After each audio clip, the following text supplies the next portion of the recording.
The low-fat light revolution started, and as a result, we become scarcer and scarcer of fat and any fat component, and one of them is cholesterol.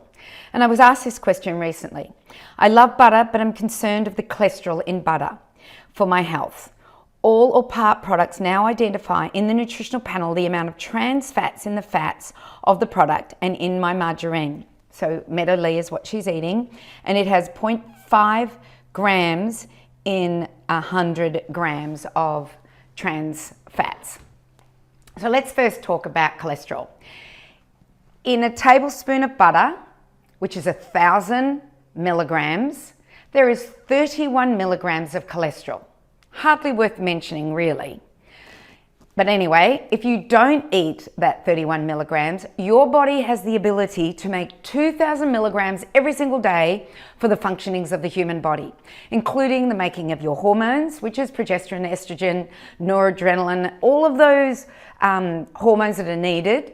Also, it is required for making vitamin D.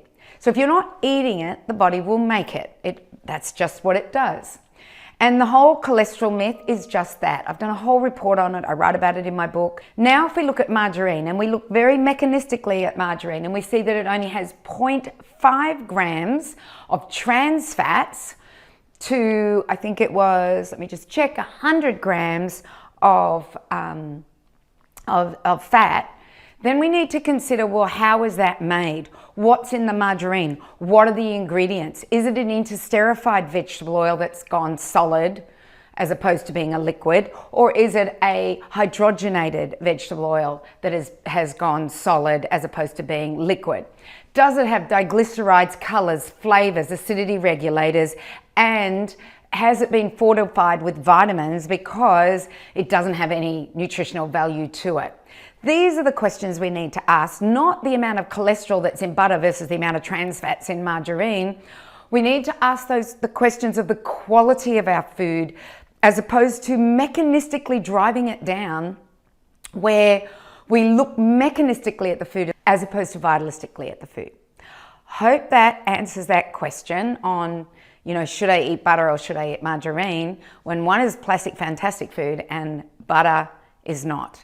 And by the way, I used to have a tub of margarine in my cupboard, and I put it in the back cupboard away from the kitchen so no one would eat it because I don't like it. And I sat it there for probably 15 years. And then I moved and found it. Nothing ate it, nothing lived on it, didn't go off, had a layer of plastic over it. And that was the plastic it made itself into. So I wouldn't touch the stuff. But anyway, I hope that answers your question with regards to when we're looking at fats, whether trans fats or cholesterol.